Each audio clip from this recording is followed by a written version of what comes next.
नाज़रीन अस्सलाम वालेकुम। नाज़रीन कल मैं जब 92 की स्पेशल ट्रांसमिशन ख़त्म हुई 9 बजे उस वक्त की खबर आ रही थी कि डी चौक पे नौजवानों ने दरख्तों को आग लगा दी है ताकि टीयर गैस का मुकाबला कर सकें, टीयर गैस को एब्जॉर्ब करने के लिए।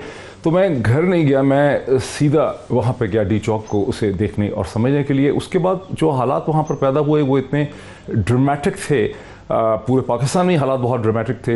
कराची की जो सूरत हाल थी, पंजाब की जो सूरत हाल थी, जो मोटरवे की सूरत हाल थी, इस्लामाबाद के मुख्तलिफ मकामात की जो सूरत हाल थी, लेकिन डी चौक में 9 बजे से लेके सुबह के 10 बजे तक मैंने वो वायलेंस देखी, जहाँ मैंने देखा कि किस तरह से हज़ारों नौजवान जो थे वो इकट्ठे हुए थे। उनमें से कुछ जो थे वो पुलिस से लड़ाई कर रहे थे, पुलिस ने कंटेनर्स रखे हुए थे, नौजवान वो कंटेनर्स हटाना चाहते थे। पुलिस ने हज़ारों शेल टीयर गैस के वहाँ पे फायर किए। चूँकि मैं वहाँ मौजूद था, वहाँ देख रहा था, वहाँ सांस लेना मुश्किल था, पीछे हटना पड़ता था।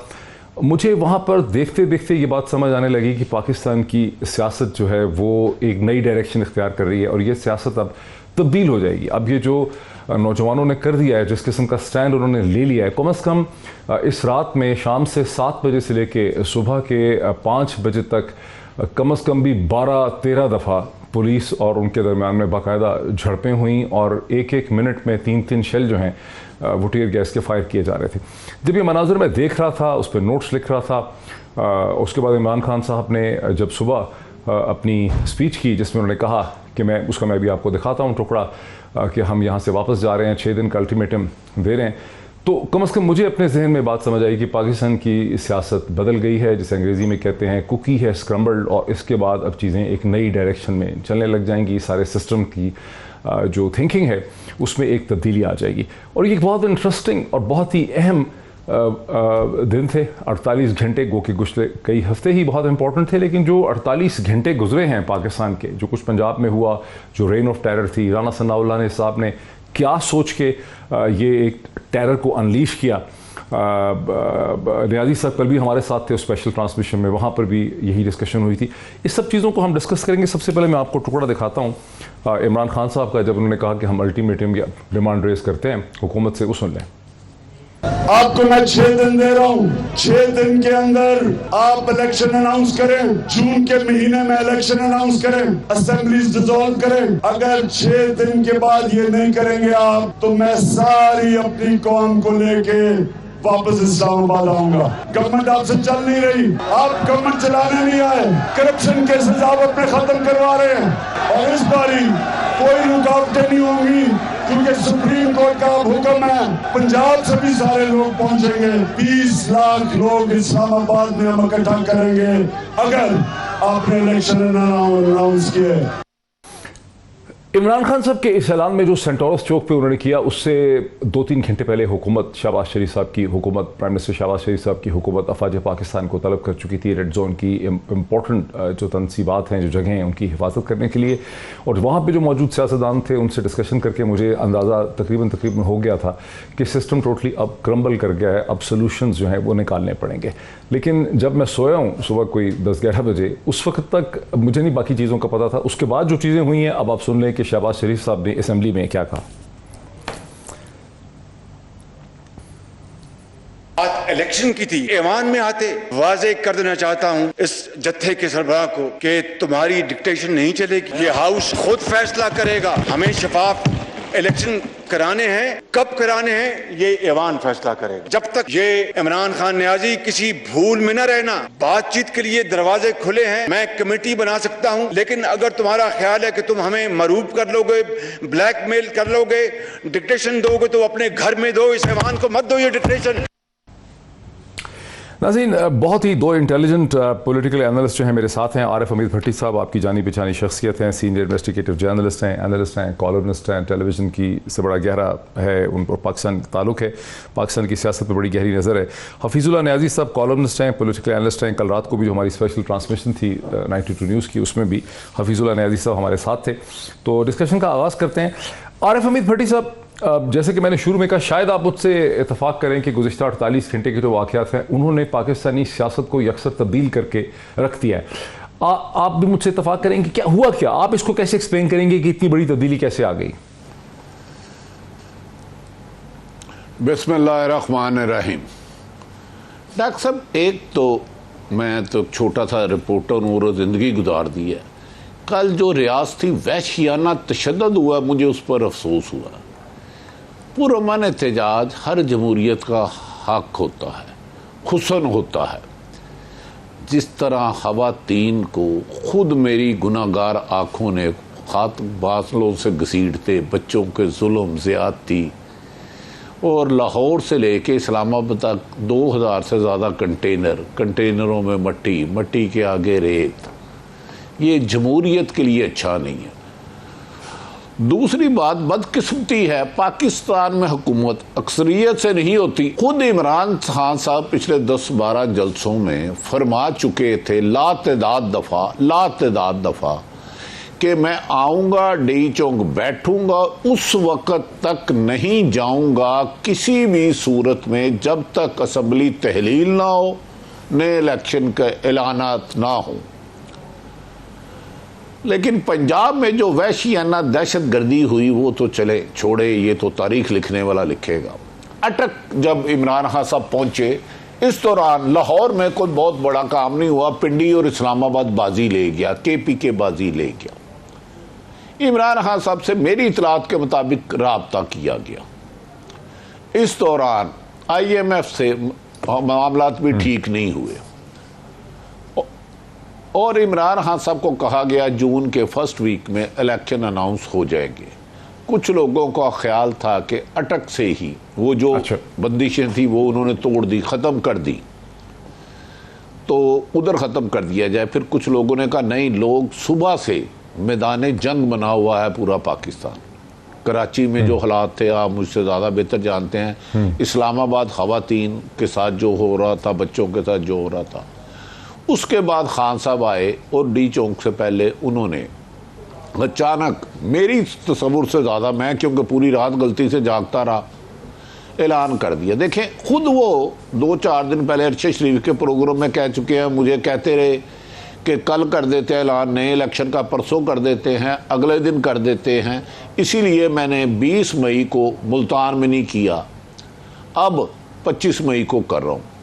तो एक तो उन्होंने जो अल्टीमेटम दिया है, उसके बाद उन्हें के साथ मामला तय हुए जिनके हुए। मैं उस रेड जोन में नहीं जाऊँगा, फीस नियाजी सब जा सकते हैं, ये बुजुर्ग है, बहादुर है, मैं उस रेड जोन में नहीं जाऊँगा जिन्होंने मुतालबा किया। दूसरी तरफ शहबाज शरीफ बेचारे क्या बेचते हैं, वो इमरान नियाज़ी सुन लो, किसी भूल में ना रहना, ये हाउस फैसला करेगा। उस हाउस में इन मोहतरम के सिर्फ 85-86 लोग हैं और 172 प्राइम मिनिस्टर बनने के लिए सीट चाहिए होती हैं।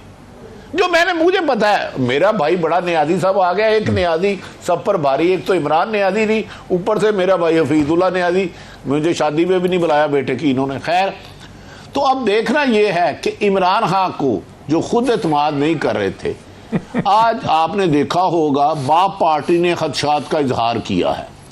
अगर कल किसी इत्तेहादी की एक जमात है, जी बिल्कुल मैंने देखा है, उसको एक फ़ोन चले जाता है, नहीं उसके देखने के पीछे जो देखा गया ना वो नहीं देखा। हर मंजर का एक पस मंजर होता है।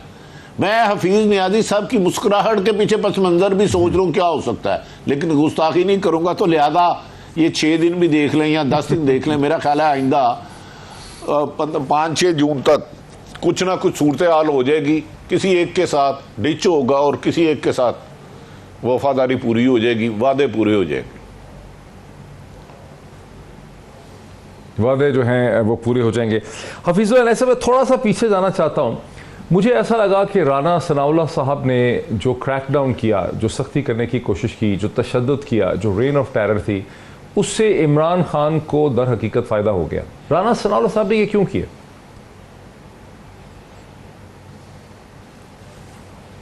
डॉक्टर साहब, पहली तो बात यह है कि आरिफ हमीद भट्टी आपने देख लिया ना डॉक्टर साहब, ज़रा इंसाफ भी करें।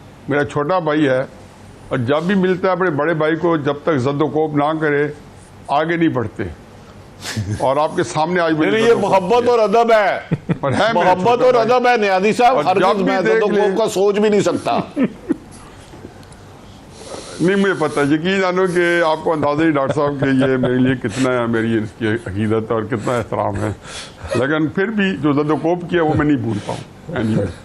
अच्छा, देखिए डॉक्टर साहब, एक और बात भी बड़ी अहम है कि हम तीनों भाई बड़ा लंबा सफ़र करके तकरीबन एक पेज पे आ चुके हैं। तकरीबन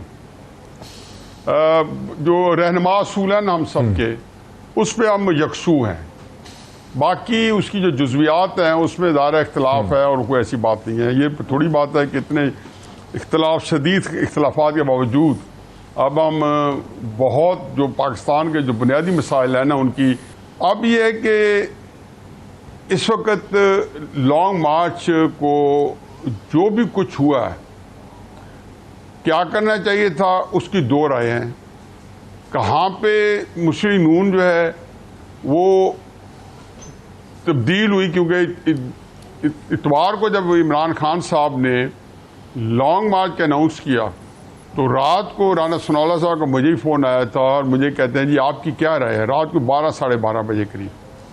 मैंने कहा जी आप फ्री हैंड दे दें और रिस्क लगे अदालत को बता दें, अदालत से एक सर्टिफिकेट वो कर लें। अगर खुदा न खासा हादसा हो जाए तो फिर अदालतों को जिम्मेदारी लेनी चाहिए।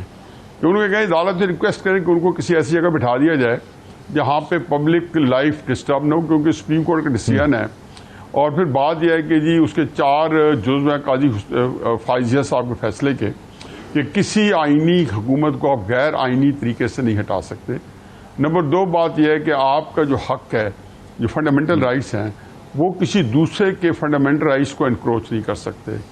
और आप किसी के खिलाफ, हुकूमत के खिलाफ जो आइनी है उसके साथ तशद्दुद, मुनाफरत आप उसके लिए ना उकसा सकते हैं, ना उभार सकते हैं, ना उसे फैला सकते हैं। और फिर जो सड़कें हैं, जो कॉमन प्लेसेस हैं, वो किसी भी अक्सियत को ये राइट नहीं देती कि किसी अक़लियत को वो महरूम कर दें।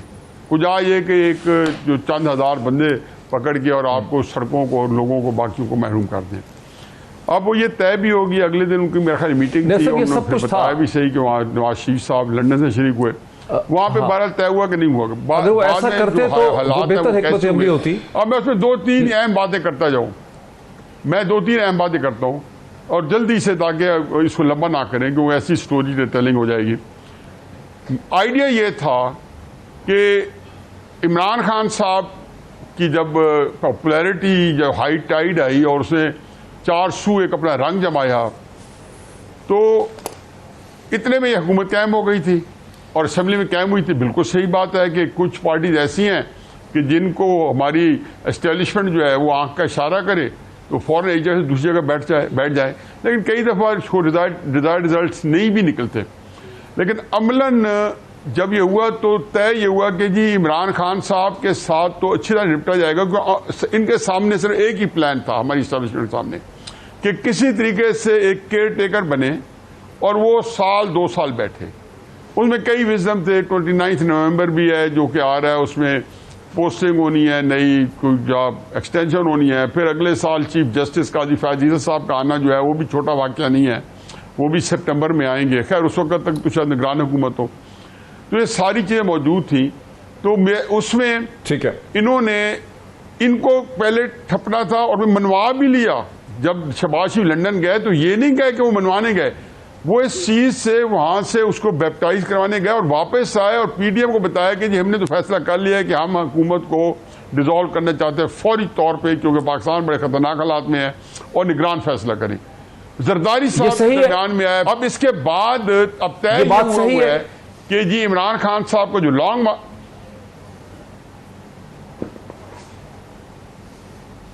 जी डॉक्टर साहब, ये लंदन वाली बात सही है कि उस वक्त फैसला हो गया था कि हुकूमत खत्म करनी है? ये बिल्कुल हो गया था। मैं उसके तो मैं आपको कभी बैठूं तो अंदर की खबरें बताऊंगा, जो टीवी पे नहीं बता सकते, वो सैंक्टिटी है। वहां जो डिस्कशन हो रही थी उसमें भी हुआ और कैसे माने बिल्कुल तय हो गया था। बल्कि उसके बाद मरीम नवाज साहबा ने इस बयानियों को 3-4 दिन पब्लिक के अंदर चलाया भी सही कि जी हमने इस गन के टोकरे अपने सर पे नहीं रखना। और यहाँ पे इन्होंने पीटीएम की मीटिंग में इसको बाकायदा कन्विंस करने की कोशिश की। जरदारी साहब को जब बताया गया कि जी ये मामला जो है कहाँ से चल रहा है, तो फिर उन्होंने जब नवाज शरीफ साहब भी लंदन में अपनी मीटिंग इनकी नहीं हुई थी शहबाज शरीफ साहब की, तो उन्होंने प्रेस कॉन्फ्रेंस करके प्रीएम्प्ट किया। उसमें बताया कि मैंने नवाज शरीफ साहब से बात रात की है और हम इस जिसको कहना चाहिए इस्लाहात के बगैर नहीं जाएंगे। फिर उन्होंने 3 मीटिंग की जो बकौल शख्स से बाजा साहब से, और एक मीटिंग तो उनकी इमरान खान साहब के लॉन्ग मार्च के अनाउंसमेंट के बाद हुई, और फिर इन्होंने कन्विंस किया और ये ऐलान करवाया जी कि हम मुद्दत पूरी करेंगे।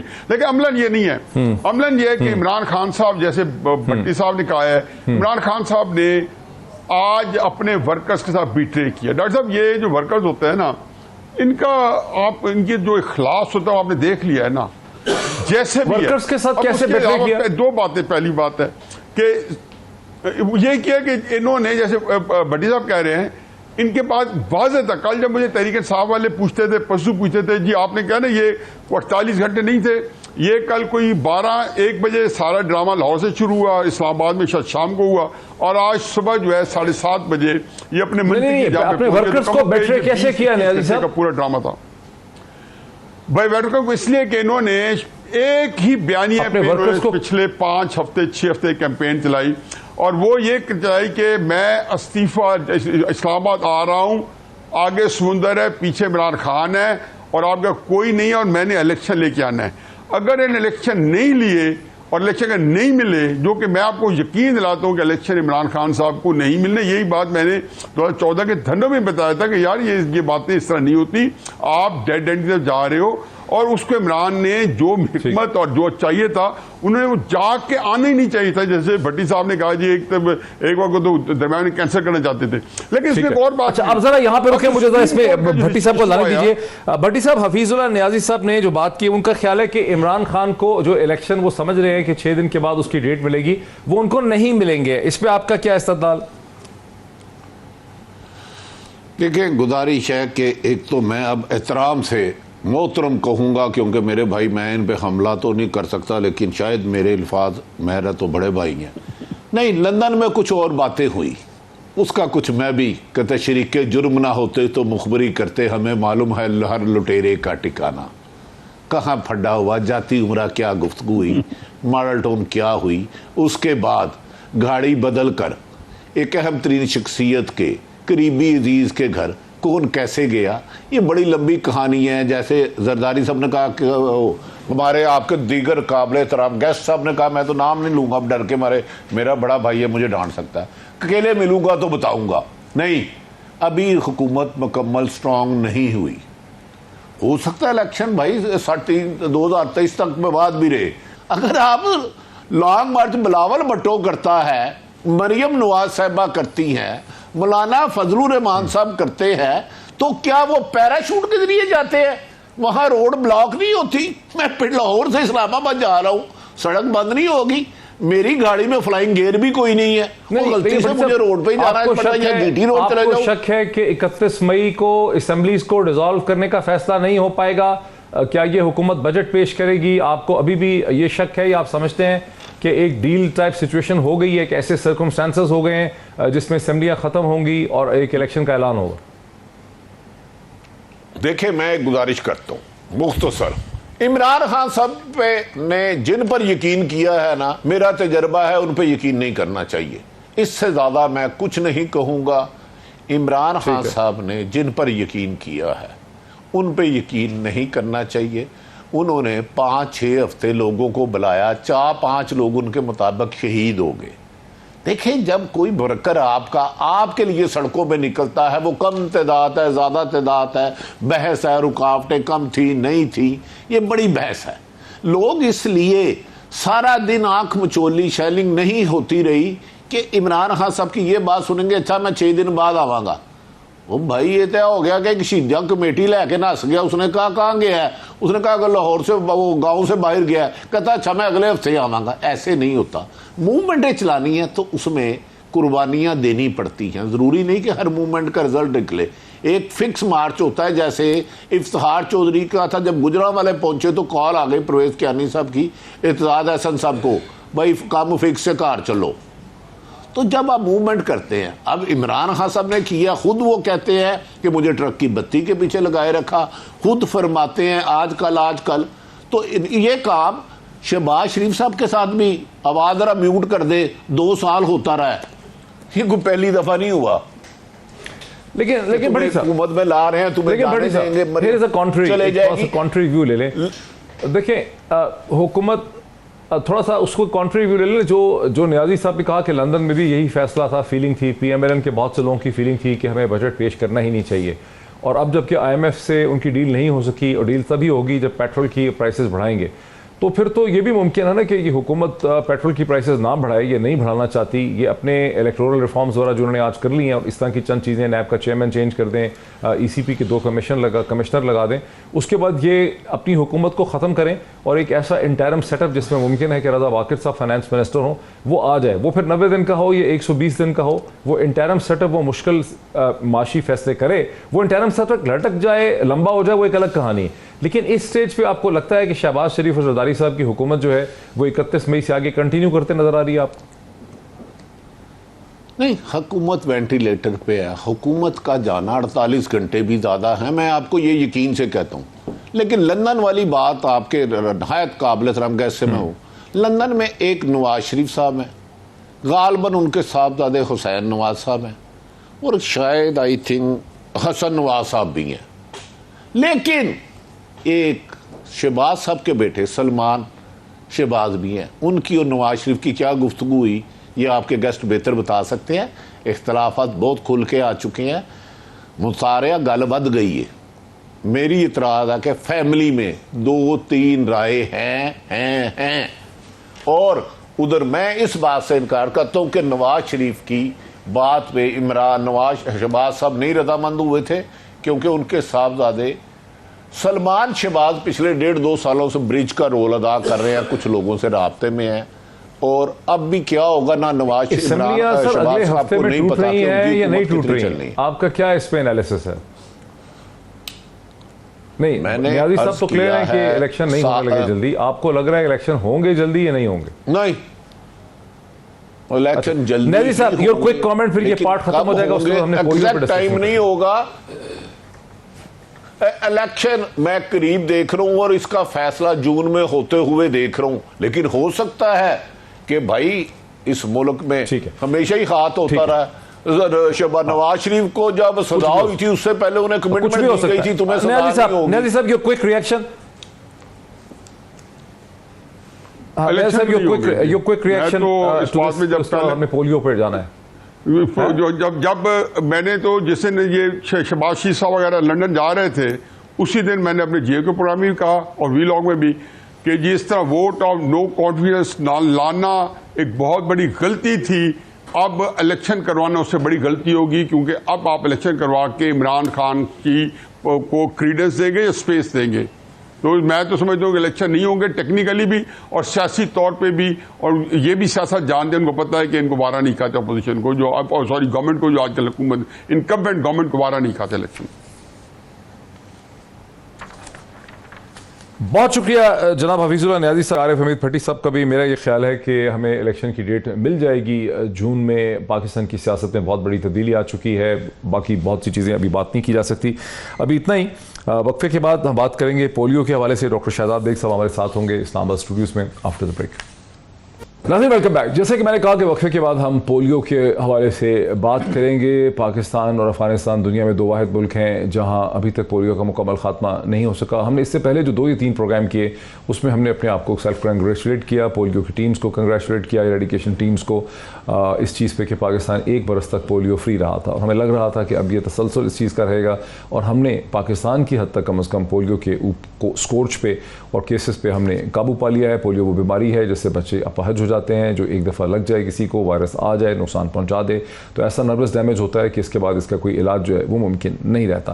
और जैसा कि मैंने कहा कि पाकिस्तान और अफगानिस्तान ही के एरियाज़ हैं, मखसूस हमारे ट्राइबल एरियाज़ हैं जहाँ पर अभी तक इस वायरस का मुकम्मल एरेडिकेशन जो है वो नहीं हो सकी। लेकिन अभी जो 4 केसेस हमारे सामने गुज़श्ता चंद हफ्तों में आए हैं, इन्होंने दोबारा तशवीश का एक नया सूरत हाल, एक क्राइसिस और एक अलार्म जो है, अलार्म बेल्स जो है दे आर रिंगिंग। तो मेरे साथ इस वक्त स्टूडियो तशरीफ़ रखते हैं जनाब डॉक्टर शहजाद बेग साहब, जो कि नेशनल कोऑर्डिनेटर हैं for national operation centre for polio eradication. और मैं उनसे समझना चाहूँगा डॉक्टर साहब क्या हुआ? हम तो आप लोगों को मुबारकबाद दे चुके थे, शादियाने बजा चुके थे, खुशी की पूरी दुनिया इसका एतराफ़ कर चुकी थी, क्या हुआ? ये 4 केसेस कहाँ से आ गए? जी अस्सलाम वालेकुम जी। अगरचे 15 महीने से पाकिस्तान में पोलियो का कोई केस नहीं हुआ था, लेकिन हम रेगुलरली जो है जो वायरस जो है वो जो माहौलियाती नमूने थे वहाँ पे ये वायरस हमें मिल रहा था इन साउथ केपी, DI खां के 3 डिवीजन्स और बन्नू के 3 डिवीजन्स। और हम ये बार बार कह रहे थे कि अगर इस इलाके में ज़्यादा ऐसे लोग होंगे जो वैक्सीनेटेड नहीं हैं, प्रोटेक्टेड नहीं हैं, तो उन पे अटैक हो सकता है। तो यही हुआ है। दूसरी बात यह है कि हमें ये समझने की ज़रूरत है कि दुनिया से हमने पोलियो का वायरस ख़त्म करना है, पोलियो के केसेस नहीं ख़त्म करने। सो अगरचे 15 महीने तक पोलियो का कोई केस नहीं हुआ था, लेकिन हम माहौलियाती नमूने में 2 महीने पहले तक भी वायरस को डिटेक्ट कर रहे थे। नहीं, ये क्या वजह है कि चले केसेस नहीं आए थे लेकिन आपको एनवायरमेंटल जो सैंपल्स मिल रहे थे, जिनको आप माहौलियाती नमूने कह रहे हैं, उनके अंदर आपको वायरस मिल रहा था, तो आपको तशवीश नहीं हो रही थी कि ये वायरस क्यों मिल रहा है हमें माहौलियाती नमूनों में? जी, हमें प्रोग्राम को ये पता था। देखें, जो सबसे बड़ा चैलेंज उस इलाके में हमें है वो है रिफ्यूज़ल का। रिफ्यूज़ल जो लोग कह देते हैं कि हमने कतरे नहीं पिलाने, ठीक, और उसकी भी, लेकिन ये तो सूरत हाल 20 साल से चल रही है, इसको आप ओवरकम क्यों नहीं कर पा रहे? उसकी 3 कैटेगरीज बढ़ती जा रही है ना। एक रिफ्यूज़ल वो है जो हमें बता देती है कि मैंने कतरे नहीं पिलाना, ठीक। प्रोग्राम के लिए आसान होता है उसको स्ट्रेटजी करना, उसको समझाना और उसको समझाना। उसके बाद एक दूसरा स्मार्ट ग्रुप है जो कि ये भी कह देता है कि हमने, ये तो नहीं कहता कि हमने कतरे नहीं पिलाने, लेकिन वो इस तरह कोऑर्डिनेशन करता है कि पोलियो टीम जब उनके घर में हो तो वो कहीं और हो, और जब वो वहाँ पहुँचे तो वो कहीं और हो। सो वो हमारे पोलियो प्रोग्राम से टीमों से बच के रहते हैं, ठीक। तीसरी कैटेगरी जो ये है, देखिए 3,40,000। इसकी क्या वजह है? इतना शदीद खौफ लोगों में क्यों है कि वो आप यानी अपने घर छोड़ देते हैं? ये तो ऐसा लगता है जैसे पुलिस पकड़ने आ रही है आपको, तो आप उस घर छोड़, क्या वजह है इतना? जी, यही एक ऐसा चैलेंज है कि कुछ इलाकों में ये लोगों का जो हमारी वैक्सीन के ऊपर कॉन्फिडेंस है, वैक्सीन पे कॉन्फिडेंस, या उनका कॉन्सेप्ट ऑफ इम्यूनाइजेशंस, या उनका ये कि पहले हमारी ये डिमांड्स मानेंगे तो फिर हम, कौन सी डिमांड्स मांगे? उनकी डिमांड्स, सड़क बनाएंगे तो फिर देंगे, बिजली। छोटे छोटे जो घर और घराने हैं वो सड़क मांगते हैं या उनके ट्राइबल लीडर्स? उनके ट्राइबल लीडर्स जो हैं वो इसको करते हैं, और वही लीडर्स होते हैं, वो कहते हैं कि पहले हमारे इलाके में या गाँव में, यहाँ पर बस्ती के अंदर एक सड़क बने, फिर हम अपने बच्चों को वैक्सीनेशन होने देंगे। जी, जहाँ पे ये एक कॉन्सेप्ट बन गया है, बड़ी इंटरेस्टिंग बात आपने की। ये उनमें एक कॉन्सेप्ट बन गया है कि गवर्नमेंट के लिए पोलियो प्रोग्राम इंपॉर्टेंट है, ठीक है। तो वो प्लान करके रखते हैं कि अगर इस दफ़ा पोलियो की कैंपेन आ रही है तो हमने कौन से इलाके हैं जहाँ पे ये सड़क की डिमांड सामने आ रही है? ये जी मोस्टली जो है केपी में, ठीक है, किला अब्दुल्ला और चमन में भी है, लेकिन ये जो डेरा केपी प्रॉपर है या अर्सवाइल फाटा एरियाज है? नहीं, ये है एक तो साउथ केपी, डेरा इस्माइल खां, टांक, मौलाना फजल रहमान का इलाका, साउथ वजीरिस्तान। ये मौलाना फजल रहमान की जो कॉन्स्टिट्यूएंसी है। जी, ये तो नहीं, डिफरेंट पॉलिटिशियंस हैं, लेकिन मसला पॉलिटिशियंस का नहीं है। अच्छा, वहाँ के कल्चर्स का है, वहाँ के लोगों का है, रिलीजियस बुनियाद पे एप्रीहेंशन। दो डिफरेंट चीज़ें हैं ना। देखें, एक ख़ानदान ये समझता है कि जी पोलियो के जो कतरे हैं वो मेरे बच्चे को भांज कर देंगे, मेरे बच्चे को नुकसान पहुँचाएंगे, ये एक जहर है, ये एक साजिश है। लेकिन ये कहना कि नहीं पहले हमें सड़क बना दें फिर हम पोलियो के कतरे पिलाने देंगे, ये तो पॉलिटिक्स हुई। ये तो फिर दोनों चीज़ों में फ़र्क जी है। और एक तीसरा ये भी होता है कि जी ठीक है, कतरे भी नहीं पिलाने और तुम निशान भी लगा लो ताकि तुम भी खुश रहो और हमारा भी काम होए। ये देखें, सबसे जो इम्पोर्टेंट चीज़ है वो जो समझने की ये है कि कोई भी वालिदैन अपने बच्चों को जानबूझ के ख़तरे में नहीं डालते। लिहाजा अगर वो अपने बच्चों को कतरे पिलाने से इनकार कर रहे हैं तो इसका मतलब है एज ए प्रोग्राम हम फेल हो गए हैं उन इलाकों में उनको कन्विंस करने के लिए कि ये वायरस जो है, चूँकि ये हमारे ट्राइबल एरियाज़ हैं, उनकी ज़ुबान एक पश्तो होगी या दरी वो बोलते होंगे, तो आपको दरी और पश्तो ज़ुबान के ऐसे इफ़ेक्टिव कम्युनिकेटर चाहिए होंगे जो घर घर जाएँ, लोगों को बताएँ, उनको वीडियोज़ दिखाएँ पश्तो में, ये दरी में बनी हुई, जिसमें उनको बताया जाए कि पोलियो के ख़तरे क्या हैं। ये सब कुछ किया क्या आपने? जी, अब देखें ये कितनी बेसिक चीज़ें हैं, आसान है, लेकिन हमारा चैलेंज ये है कि हम कहते हैं कि पोलियो की टीमें जो है वो ख़वातीन होनी चाहिए, ठीक, ताकि वो घर के अंदर जा सके, उन्हें पता हो कितने बच्चे हैं। नॉर्थ वज़ीरिस्तान में फ़ीमेल टीमें 1% से कम है। अच्छा, वो क्यों? इसलिए कि वहाँ पे फीमेल्स मिलती नहीं हैं, काम करने को तैयार ही नहीं है कल्चर। सो हम जब, लेकिन बच्चों के बाप भी तो होते हैं ना। हाँ जी, तो वो जब बच्चे घर, जो टीम जो जब घर के अंदर नहीं जा सकती तो इसका मतलब है सारी डीलिंग जो है वो दरवाजे पे होती है। बाप से तो हो सकती है हाँ जी, बाप से हो सकती है, माँ से भी हो सकती है, लेकिन अब अगर उसने माँ ने कहना है कि जी बाप नहीं है, उसने इजाज़त नहीं दी हुई, वो शाम को आएगा, शाम को जाएंगे तो कहेगा, इस तरह के जो चैलेंजेस। तो जो इन इलाकों के एक कुछ नोटेबल्स भी होते हैं ना, मतलब एक जो गांव है उस गांव या बस्ती का एक नोटेबल, एक खास मलिक या कोई सरदार या कोई बंदा भी होता है, नंबरदार तो पंजाब में होता है, खैर, तो उसके थ्रू भी तो आप चल सकते हैं जी। और यही हमारा इस वक्त ये जो स्ट्रेंथ होनी चाहिए थी, इस वक्त हमारी सबसे बड़ी प्रॉब्लम ही यही है कि जैसे नॉर्थ वज़ीरिस्तान में मीर अली तहसील है, उसकी UC5, UC6, UC7 से 3 केसेस आ गए हैं। उनके जो नोटेबल है वो हमारी टीमों पे प्रेशर डालते हैं कि तुम भी हमारे कबीले से हो, हमारे इलाके से हो, लिहाजा तुम काम भी करती रहो, तुम कतरे भी ना पिलाओ और निशान भी डाल दो। सो जो टीमों पे जो प्रेशर फेक वैक्सीनेशन और वो प्रेशर नोटेबल डालता है, घर वाले की तरफ से कम होता है। अच्छा नहीं, मैंने मान ली, मैं ठीक है, बड़ा जेन्युइन प्रॉब्लम है, बहुत इंटरेस्टिंग डिस्कशन है। मुझे तो ये पाकिस्तान की सियासत से ज़्यादा ओरिजिनल डिस्कशन लग रही है, क्योंकि वहाँ पर तो कोई सच्चा जवाब देता कोई नहीं है।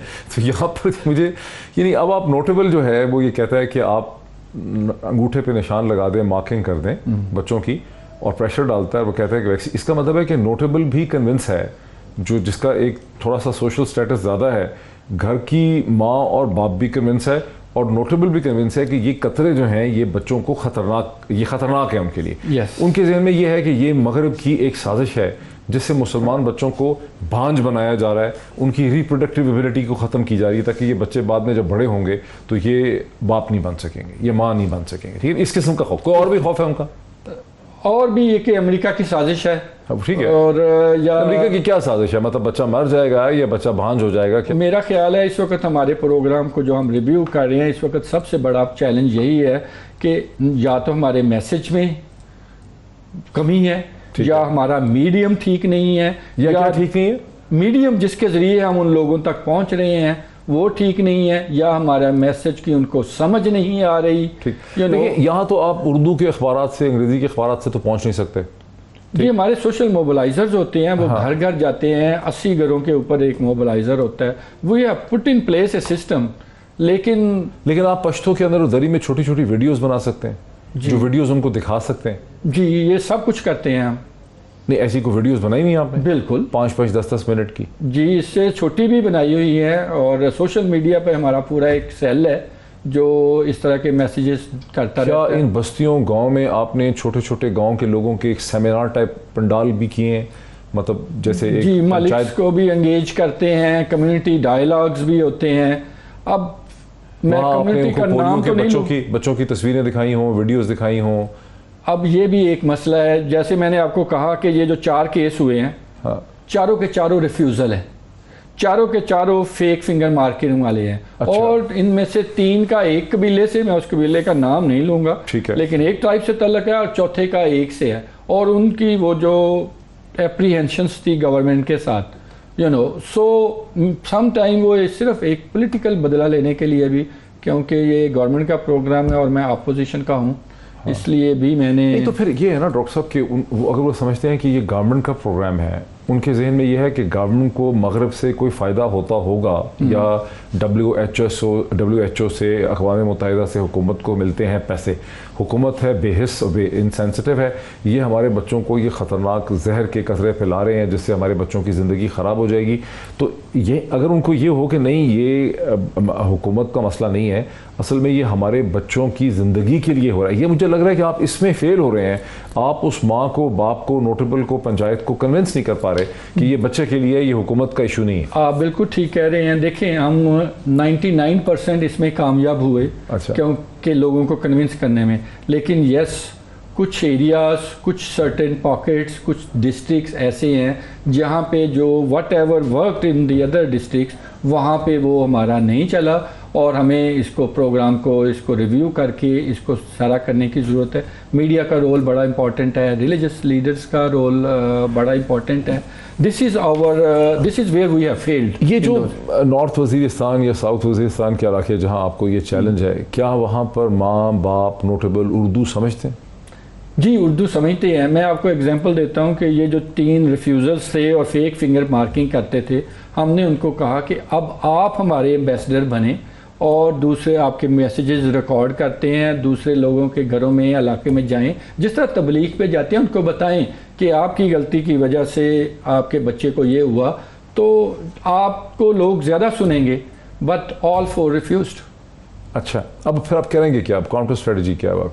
जी, अब एक तो ये है कि हम at the end of the day जब तक आप वहाँ हर बच्चे को कतरे नहीं पिलाएंगे ये रिस्क मौजूद रहेगा और इस एरिया से केसेस आते रहेंगे जब तक हम उसमें कामयाब। तो हमारा पहला तो यही है कि जिस तरह भी हम अपने ऑपरेशनल मोडेलिटीज़ को ठीक कर सकते हैं ताकि ज़्यादा से ज़्यादा। आबादी कितनी है इफेक्टेड जो जिस इलाके में चैलेंज है?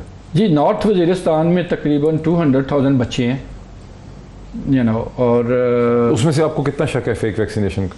मेरे ख्याल में तकरीबन 5 to 10% बच्चे ऐसे हैं जिनको ये है। लेकिन कोई तरीका नहीं आपको पता चल सके कि कौन से फेक वैक्सीनेशन वाले हैं? जी, अब तो हमारे लिए वैक्सीन ये चैलेंज है, इतना आसान नहीं है, क्योंकि जब उन्होंने फिंगर मार्क कर लेते हैं तो उसके बाद हमारे लिए, और वो वैक्सीनेटर भी ना माने तो ना, वैक्सीनेटर बता तो सकता है, उसको थोड़ा सा कोई ब्राइब करें, उसको कुछ समझाएं प्यार मोहब्बत से, तो उसको ब्राइब करें तो वहाँ उसको मार भी सकते हैं उसके वही नोटेबल्स। खासी इंटरेस्टिंग ये चैलेंज है।